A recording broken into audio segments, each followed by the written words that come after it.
নমস্কার বন্ধুরা, আমার চ্যানেলে আপনাদের সবাইকে স্বাগত। সেই ডে 4 এর ব্লগের পর আজকে আমি শেয়ার করতে চলেছি আমার ডে 5 এর ব্লগ। তো আজকের পরে আমার কিন্তু ভিডিও দিতে বেশ কিছুদিন দেরি হবে, তার একটা কারণ আছে, ক্রমশ প্রকাশ্য। তার জন্য আমার ভিডিওগুলো আপনাদের দেখতে হবে, আমার চ্যানেলকে সাবস্ক্রাইব করতে হবে আর বেল আইকনটা অবশ্যই প্রেস করতে হবে। তো চলুন দেরি না করে আজকের ব্লগটা শুরু করি। তো ডে 5-এ আমি কিভাবে শুরু করেছিলাম, কোথায় কোথায় গিয়েছিলাম ফ্যামিলির সাথে, আর নতুন কোন জায়গায় গিয়েছিলাম সেগুলোই মূলত শেয়ার করছি।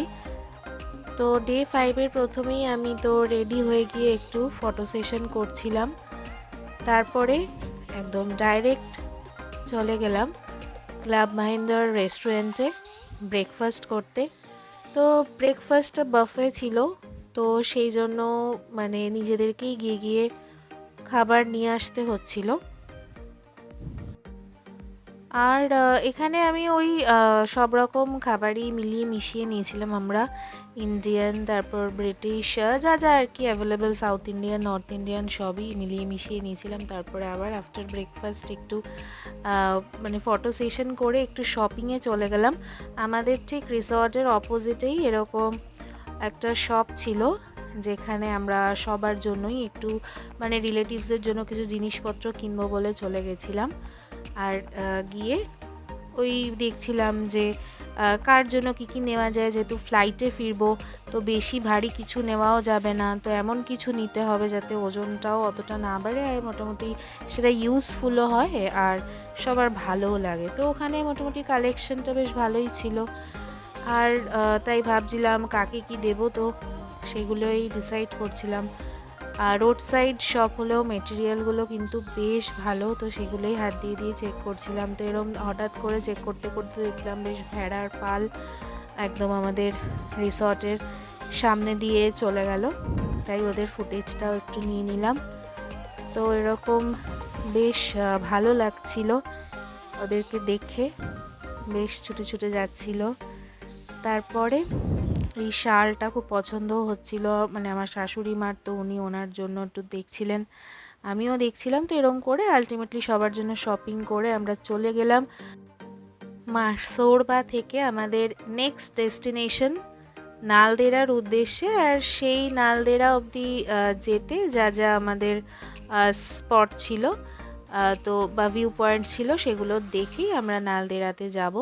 তো এরম চলতে চলতে আস্তে আস্তে দেখছি কি রাস্তাগুলো বেশ আরও মানে ন্যারো হয়ে যাচ্ছে, তো সেগুলো একটু নিতে নিতে চলে এলাম আমাদের ফার্স্ট ভিউ পয়েন্ট। এটা একটা মন্দির ছিল, তো এটা বেসিক্যালি মানে শিবের মন্দির ছিল, তো সেখানেই আমরা যাচ্ছিলাম সবাই।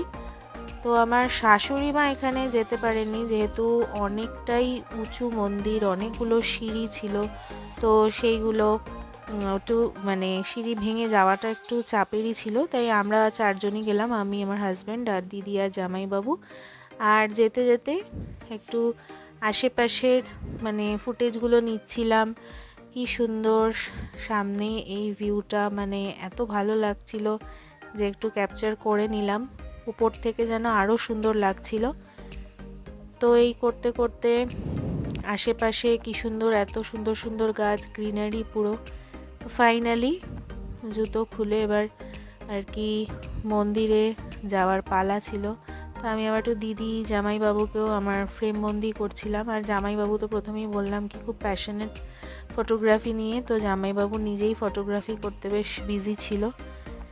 তো ব্লগটা কখনো কখনো আমি করছিলাম, কখনো কখনো আমার হাজব্যান্ড করছিল, তো দুজনে মিলিয়ে মিশিয়ে করছিলাম। তো এখানে যেতে যেতে দেখলাম কিছু ইনস্ট্রাকশনস আছে মন্দিরে যাওয়ার জন্য, তো সেটা মানে একটু পড়ে ঠরে তারপর ফাইনালি আমরা মন্দিরের উদ্দেশ্যে উঠে গেলাম। মন্দিরটা খুবই সুন্দর, আর আগেই আমার লাস্ট দুটো ভিডিওতেও আমি মন্দিরে গেছি আর বলেছি যে এখানকার মন্দিরগুলো বেশ সব মানে ফাঁকা থাকে, নিট অ্যান্ড ক্লিন থাকে, ওয়েল মেনটেন থাকে, আর নিজেদেরকেই প্রসাদও নিজেদেরকেই নিতে হয়।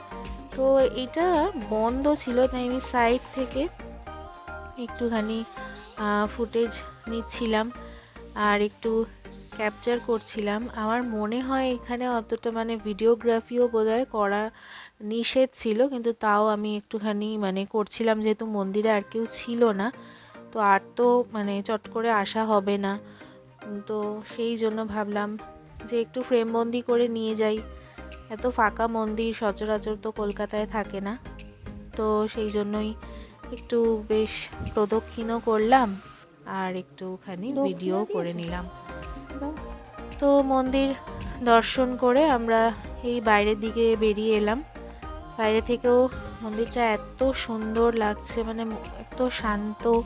তারপরে আমার এই যে আমার এক বন্ধুর সাথে দেখা হয়ে গেল, উনি আমাদের থেকে আর কি বিস্কুট খাচ্ছিলেন, আর আমাদের ছেড়ে আর কি যেতেই চাইছিল না। তো আমিও ওকে একটুখানি আমার ক্যামেরা বন্দি করে নিলাম, কারণ আমার নিজেরও একটি আছে, আর এত মিষ্টি ছিল। যাই হোক, কিন্তু আলটিমেটলি ওই ডেস্টিনেশন ছেড়ে পরের ডেস্টিনেশনে তো যেতেই হবে, তাই ওকে বাই বাই বলে আর একটুখানি সামনের কিছু মানে কি ফটো ভিডিওস ক্যাপচার করে পরের ডেস্টিনেশনের উদ্দেশ্যে চলে গেলাম। এরপরে আবার একটা এরকম নেচার পার্কে চলে এলাম। তবে এই নেচার পার্কে কিন্তু মানে শুধুই নেচার পার্কই বলা যেতে পারে, মানে শুধুই গাছ, বিভিন্ন ধরনের পুরোটাই প্রাকৃতিক সৌন্দর্য, কোনো জীবজন্তু নেই, মানে কোনো জু নয়, এটা শুধুই নেচার পার্ক। অনেকটা আমাদের কলকাতার মানে ইকো পার্কের মতো। ইকো পার্কের মতো অতটা বড় নয়, কিন্তু তাও খুব একটা ছোট নয়। যাই হোক, এটাও একটুখানি উপরের দিকেই যাওয়ার, তো আমরা সবাই মানে উপরে বেশ খানিকটাই মানে পুরোটাই গেছিলাম, কিন্তু আমার শাশুড়ি মা পুরোটা যেতে পারেননি। উনি কিছুটা গিয়েছিলেন, তারপরে একটু পায়ে ব্যথা করছিল বলে পুরোটা উনি যেতে পারেননি, তো মাঝখানে একটু বসে গেছিলেন। তো এই সুন্দর বেশ দেবদারু পাইন গাছের একদম সমাগম, তো সেইগুলোই আমি এবার একটুখানি ফ্রেমবন্দি করছি। তো এই করতে করতে যাচ্ছি আর কি। তো এই নেচার পার্কে মানে চলতে চলতে দেখছিলাম অনেকে কিন্তু প্রি ওয়েডিং শ্যুটও করছিল। তো এই জায়গাটা একটা বসার জায়গা পেলাম, তো এইখানেই শাশুড়ি মাকে বললাম যে আপনি একটু বসুন, আমরা পুরোটা ঘুরে আসছি, আমরাই নিয়ে আসবো ফটো তুলে, তো আপনি সেটাই দেখবেন, কারণ সত্যিকারের এতটা মানে পায়ে হেঁটে যাওয়াটা খুব মুশকিল। আর এই করতে করতে নিজেকেও একটুখানি দেখছিলাম আমাকে কেমন লাগছে, ঠিক সেই জন্য আমিও একটুখানি মানে নিজেকেও ফ্রেমবন্দি করলাম। তারপরে দিদি আবার একটু ওইখান থেকে মানে উপরের দিকে গেছিলো দেখার জন্য, তো সেগুলো আমি একটুখানি ক্যাপচার করছিলাম। তারপর ট্রি হাউস দেখছিলাম, তো ট্রি হাউসে মানে আমরাও উঠেছিলাম, কিন্তু সেটা আর ক্যাপচার করতে পারিনি যেহেতু নিজেরাও উঠেছিলাম বলে। তারপর ট্রি হাউসে ওঠার পরে সেখান থেকে আবার একটু ওই সুন্দর কিছু মানে স্ট্যাচু ফ্যাচু ছিল, ওইখানে চলে যাচ্ছিলাম যে একটুখানি কিছু ফটো তুলবো স্ট্যাচুর সামনে সবাই মিলে। তো সেখানে গেলাম, তো সেখানে আবার একটুখানি ফটো তুলে নিচ্ছি এরকম। তো এই করার পরে এরপরে আমরা ফাইনালি চলে যাচ্ছি নালদেহরায়। তো আমাদের ওই ক্লাব মাহিন্দ্রার ওই রিসর্ট থেকে এই রিসর্টের ডিস্টেন্স খুব একটা বেশি নয়, মাত্র 10 না 11 কিলোমিটার। তার মাঝে এই দুটো মানে স্পট ছিল, তো এই দুটো স্পট আমরা দেখে নিলাম। তো এইবার আস্তে আস্তে মানে দুপুরের মধ্যেই আমরা মানে ঢুকে যাব নালদেহরার প্রপার্টিতে, আর গিয়ে ওখানে লাঞ্চ করারও প্ল্যান রয়েছে।